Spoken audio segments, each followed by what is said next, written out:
ओम नमः शिवाय। हर हर महादेव। प्रिय भक्तजनों, आप सभी का बड़ा सौभाग्य है जो आज आप फिर से एक बार शिव महापुराण की कथा को सुनने के लिए एकत्रित हुए हैं। आज मैं आपको सुनाने जा रही हूँ शतरुद्र संहिता में भगवान शिव के अवधूतेश्वर अवतार की कथा और साथ ही भिक्षु अवतार की कथा। शायद यह कथा आपने नहीं सुनी होगी। यह कथा शिव महापुराण में वर्णित है। तो आइए भगवान के चरणों में अपने मन को लगाएं और शिव महापुराण की पवित्र कथा को सुने। कथा को सुनने मात्र से हमारे जन्म जन्म के पाप नष्ट हो जाते हैं और भगवान शिव की कृपा असीम रूप से प्राप्त होती है। नंदीश्वर कहते हैं, सनत कुमार जी, अब तुम परमेश्वर शिव के अवधूतेश्वर नामक अवतार का वर्णन करो, जिसे सुनकर इंद्र के घमंड को चूर चूर कर दिया था। पहले की बात है, इंद्र संपूर्ण देवताओं और बृहस्पति जी को साथ लेकर भगवान शिव का दर्शन करने के लिए कैलाश पर्वत पर गए। उस समय बृहस्पति और इंद्र के शुभ आगमन की बात जानकर भगवान शंकर उन दोनों की परीक्षा लेने के लिए अवधूत बन गए। उनके शरीर पर कोई वस्त्र नहीं था। वे प्रज्वलित अग्नि के समान तेजस्वी होने के कारण महाभयंकर जान पड़ते थे। उनकी आकृति बड़ी सुंदर दिखाई देती। वे राह रुककर खड़े थे।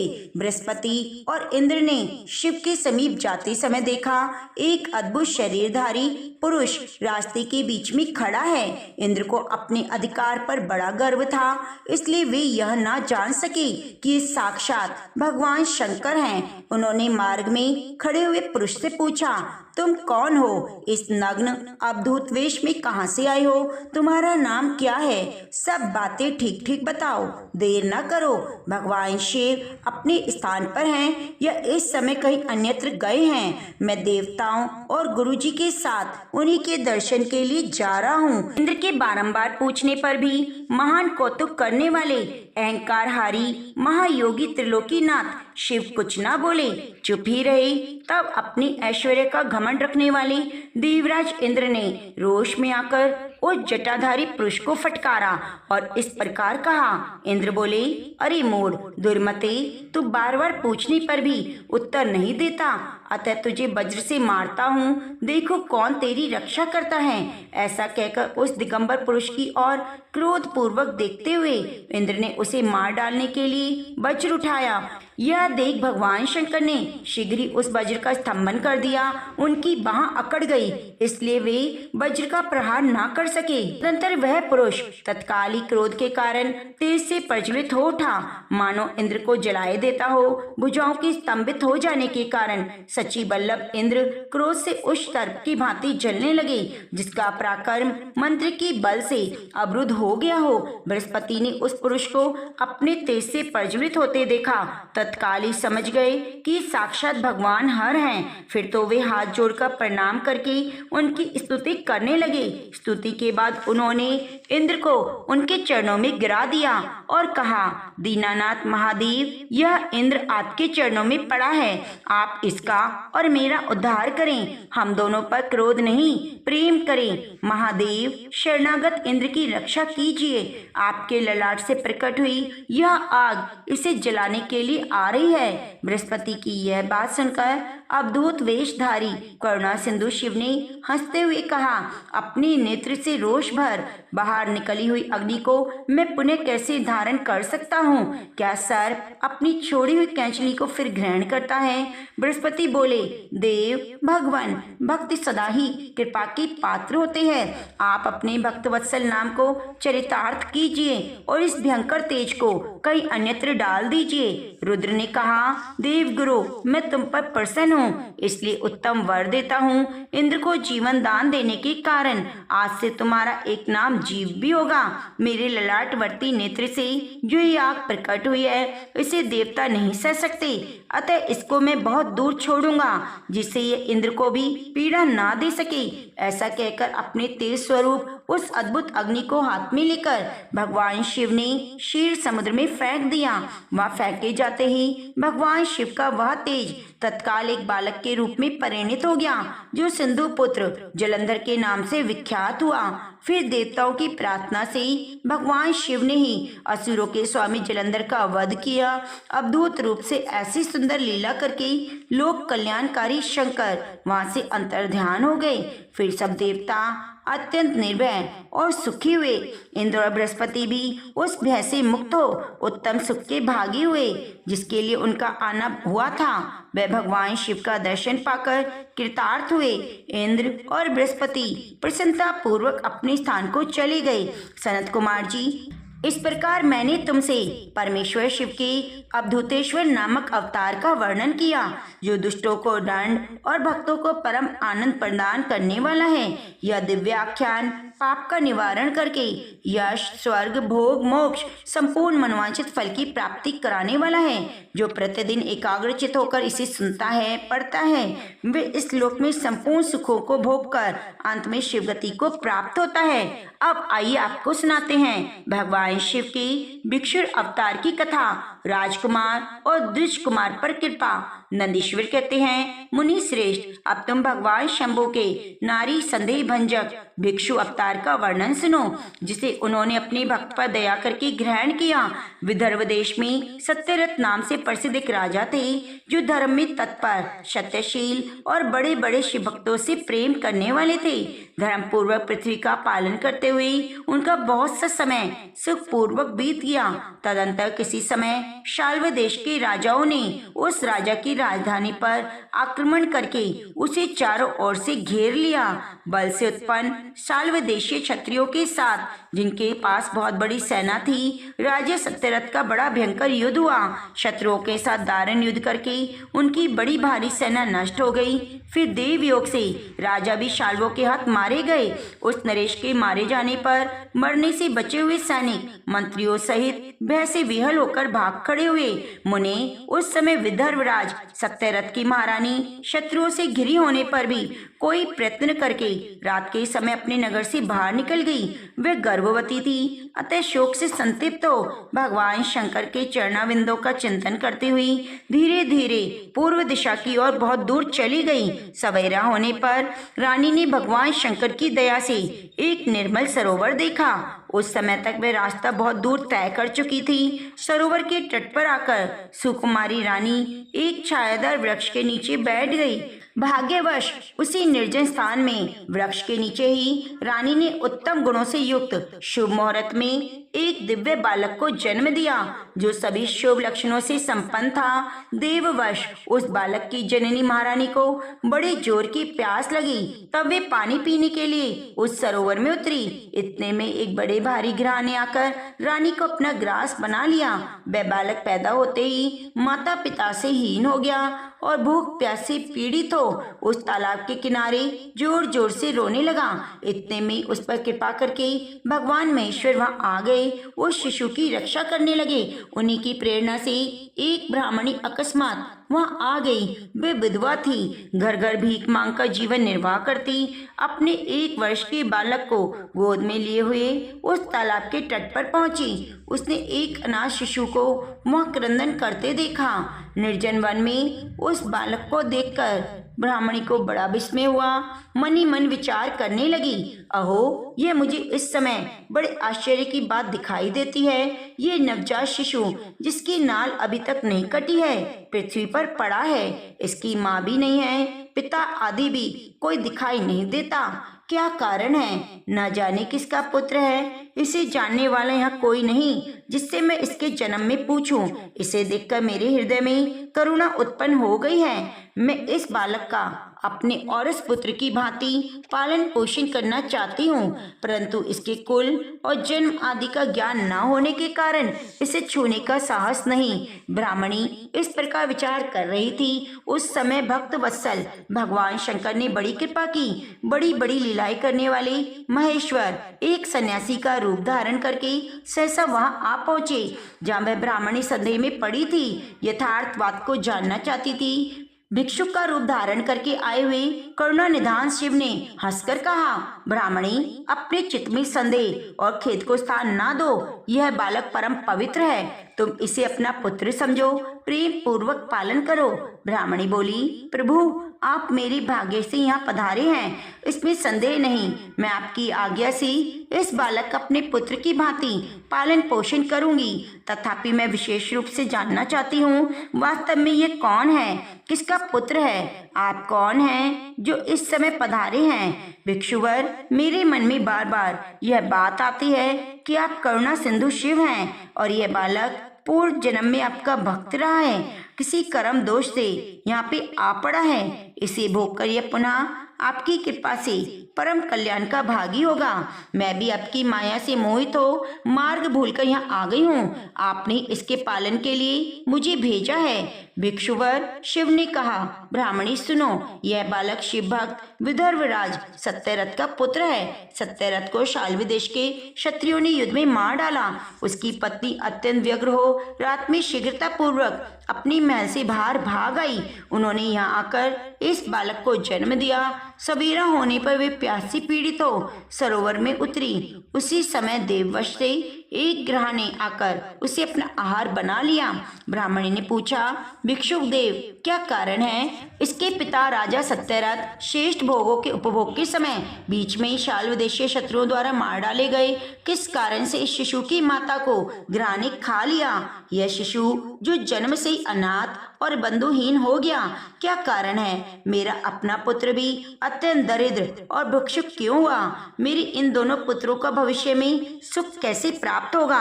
भगवान शिव बोले, इस राजकुमार के पिता विदर्भराज पूर्व जन्म में पांड्य देश के श्रेष्ठ राजा थे। वे सब धर्मों के ज्ञाता थे, पृथ्वी का धर्म पूर्वक पालन करते। एक दिन प्रदोष काल में राजा भगवान शंकर का पूजन कर रहे थे और बड़ी भक्ति से त्रिलोकी नाथ महादेव जी की आराधना में संलग्न थे। उसी समय नगर में सब और बड़ा भारी कोलाहल मचा।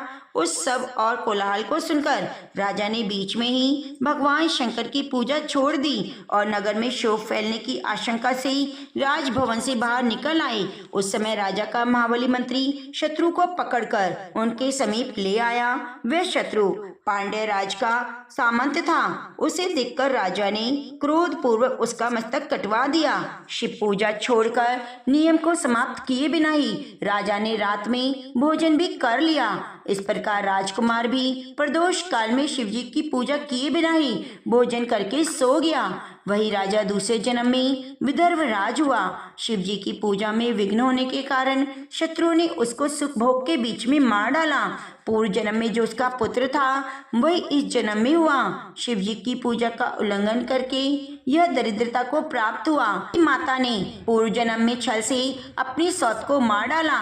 उस महान पाप के कारण जन्म में ग्रह के द्वारा मारी गई। ब्राह्मणी, यह तुम्हारा पुत्र पूर्व जन्म में उत्तम ब्राह्मण था। इसने सारी आयु केवल दान लेने में बिताई, यज्ञ आदि सत्कर्म नहीं किए, इसलिए यह दरिद्रता को प्राप्त हुआ। उस दोष का निवारण करने के लिए अब तुम भगवान शंकर की शरण में जाओ। ये दोनों बालक यज्ञोपवीत संस्कार के बाद भगवान शिव की आराधना करें, भगवान शिव इनका कल्याण करें। इस प्रकार ब्राह्मणी को उपदेश देकर श्रेष्ठ सन्यासी का शरीर धारण करने वाले भक्त वत्सल शिव ने उसे अपना उत्तम स्वरूप दर्शन कराया। उन्हें साक्षात शिव जानकर ब्राह्मण पत्नी ने प्रणाम किया और प्रेम से गदगद वाणी द्वारा स्तुति की। उसके बाद भगवान शिव वही अंतर ध्यान हो गए। उनके चले जाने पर ब्राह्मणी उस बालक को लेकर अपने पुत्र के साथ घर को चली गई। एक चक्रा नाम के सुंदर गांव में अपना घर बना रखा था। वह उत्तम अन्न से अपने बेटे और राजकुमार का पालन पोषण करने लगी। यथा समय ब्राह्मणों ने उन दोनों का यज्ञोपवीत संस्कार कर दिया। वे दोनों शिव की पूजा में तत्पर रहते हुए घर पर बड़े हुए। शांडिल्य मुनि के उपदेश से नियम परायण हो वे दोनों शुभ व्रत रखकर प्रदोष काल में शंकर भगवान की पूजा करते। एक दिन द्विज कुमार राजकुमार को साथ लिए बिना ही नदी में स्नान करने के लिए गया। वहां उसे निधि से भरा हुआ सुंदर कलश मिल गया। इस प्रकार भगवान शंकर की पूजा करते देख उन दोनों कुमारों ने उसी घर में एक वर्ष व्यतीत किया। उसके बाद एक दिन राजकुमार ब्राह्मण कुमार के साथ वन में गया।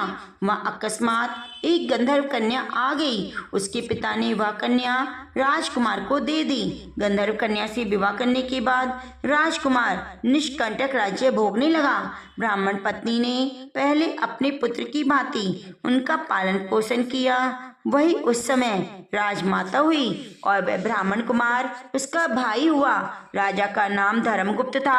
इस प्रकार देवेश्वर शिव की आराधना करके और राजा धर्मगुप्त अपनी उस रानी के साथ विदर्भ देश में राजोचित सुख का उपभोग करने लगा। यह मैंने तुमसे शिव के भिक्षु अवतार का वर्णन किया, जिन्होंने राजा धर्मगुप्त को बाल्यकाल में सुख प्रदान किया। यह पवित्र आख्यान पापहारी, परम पावन, चारों पुरुषार्थों का साधक और संपूर्ण अभिष्ट को देने वाला है। जो प्रतिदिन एकाग्र चित्त होकर इसे सुनता है, सुनाता है, वे इस लोक में संपूर्ण भोगों का उपभोग करके अंत में भगवान शिव के धाम में जाता है। आगे सुनिए भगवान शिव के सुरेश्वर अवतार की कथा, उपमन्यु की तपस्या। नंदीश्वर कहते हैं, सनत कुमार जी, अब मैं परमात्मा शिव के सुरेश्वर अवतार का वर्णन करूंगा, जिन्होंने धौम्य के बड़े भाई उपमन्यु का हिस्साधन किया। उपमन्यु व्याघ्रपाद मुनि के पुत्र थे। उन्होंने पूर्व जन्म में सिद्धि प्राप्त कर ली। वर्तमान जन्म में मुनि कुमार के रूप में प्रकट हुए। वे शैशव अवस्था में ही माता के साथ मामा के घर रहते थे। देववश दरिद्र थे। एक दिन उन्हें बहुत कम दूध पीने को मिला, इसलिए अपनी माता से बारंबार दूध मांगने लगे। उनकी तपस्विनी माता ने घर के भीतर जाकर एक उपाय किया। वे लाए हुए कुछ बीजों को सिल पर पीसा और पानी में घोलकर कृत्रिम दूध तैयार किया। फिर बेटे को पुचकार कर वह पीने को दिया। माँ के दिए हुए नकली दूध को पीकर बालक उपमन्यु बोले, यह तो दूध नहीं। इतना कहकर वे रोने लगे। बेटे का रोना धोना सुनकर माँ को बहुत दुख हुआ। अपने हाथ से उपमन्यु की दोनों आंखें पोंछकर उसकी लक्ष्मी जैसी माता ने कहा, बेटा, हम लोग सदा वन में निवास करते हैं, हमें यह दूध कहाँ से मिल सकता है? भगवान शिव की कृपा के बिना किसी को दूध नहीं मिलता। बस पूर्व जन्म में भगवान शिव के लिए जो कुछ किया गया वर्तमान में वही मिलता है। माता की बात सुनकर उपमन्यु ने भगवान शिव की आराधना करने का निश्चय किया। वे तपस्या के लिए हिमालय पर्वत पर गए। वहां वायु पीकर रहने लगे। उन्होंने 8 ईंटों का सुंदर मंदिर बनाया। उसके भीतर मिट्टी के शिवलिंग की स्थापना की और उसमें माता पार्वती सहित शिव का आह्वान किया। उसके बाद जंगल के पत्र पुष्प लाकर भक्ति भाव से पंचाक्षर मंत्र के उच्चारण पूर्वक शाम सदा शिव की पूजा की। माता पार्वती और शिव का ध्यान करके उनकी पूजा करने के बाद वे पंचाक्षर मंत्र का जप किया करती। इसी तरह दीर्घ काल तक बड़ी भारी तपस्या की। मुने बालक उपमन्यु की तपस्या से चराचर प्राणियों सहित त्रिभुवन संतप्त हो उठा। तब देवताओं की प्रार्थना से उपमन्यु की भक्ति भाव की परीक्षा लेने के लिए भगवान शंकर उनके समीप पधारे। उस समय शिव ने देवराज इंद्र का, पार्वती ने सची का, नंदीश्वर विषभ ने ऐरावत हाथी का, शिव के गणों ने संपूर्ण देवताओं का रूप धारण किया। निकट आने पर सुरेश्वर शिव रूपधारी बालक उपमन्यु को वर मांगने के लिए कहते हैं। उपमन्यु ने पहले तो शिव भक्ति मांगी, फिर अपने को इंद्र बताकर जब उन्होंने शिव की निंदा की, बालक ने भगवान शिव के अतिरिक्त दूसरे किसी से कुछ भी लेना स्वीकार नहीं किया। वे इंद्र को मारकर स्वयं भी मर जाने को तैयार हुए। उन्होंने जो अघुशास्त्र चलाया उसे नंदी ने पकड़ लिया और उन्होंने अपने को जलाने के लिए जो अग्नि धारण की उसे भगवान शिव ने शांत कर दी। फिर वे सबके सब अपने यथार्थ रूप में प्रकट हो गए। शिव ने उपमन्यु को अपना पुत्र माना और मस्तक सूंघकर कहा, हे वत्स, मैं तुम्हारा पिता और ये पार्वती देवी तुम्हारी माता है। तुम्हें आज से सनातन कुमार तत्व प्राप्त हुआ है। मैं तुम्हारे लिए दूध, दही और मधु के सहस्त्रों समुद्र बना देता हूँ। भक्ष्य, भोज्य आदि पदार्थों के भी समुद्र तुम्हारे लिए सुलभ होंगे। मैं तुम्हें अमरत्व और अमर गणों का आधिपत्य प्रदान करता हूँ। ऐसा कहकर शंभु ने उपमन्यु को बहुत वर दिए। पाशुपात व्रत, पाशुपात ज्ञान, वृत्त योग का उपदेश दिया, प्रवचन की शक्ति दी, अपना परम पद अर्पित किया। फिर दोनों हाथों से उपमन्यु को हृदय से लगाकर उनका मस्तक सूंघा। देवी पार्वती को सौंपते हुए कहा, यह तुम्हारा बेटा है। पार्वती ने बड़े प्यार से उनके मस्तक पर अपना कर कमल रखा और अक्षय कुमार पद प्रदान किया। शिव ने संतुष्ट होकर उनके लिए पिंडीभूत और अविनाशी साकार क्षीर सागर प्रस्तुत कर दिया। साथ ही योग संबंधी ऐश्वर्य, नित्य संतोष, अक्षय ब्रह्म विद्या, उत्तम समृद्धि प्रदान की। उनके कुल और गोत्र के अक्षय होने का वरदान दिया और यह भी कहा, मैं तुम्हारे इस आश्रम पर नित्य निवास करूंगा। इतना कहकर भगवान शिव अंतर ध्यान हो गए। उपमन्यु वर पाकर प्रसन्नता पूर्वक घर आए। उन्होंने माता से सब बातें बताई, जिसको सुनकर माता को बड़ा हर्ष हुआ। उपमन्यु सबके पूजनीय और सुखी हो गए। इस प्रकार मैंने तुमसे परमेश्वर शिव के श्रेष्ठ अवतार का वर्णन किया।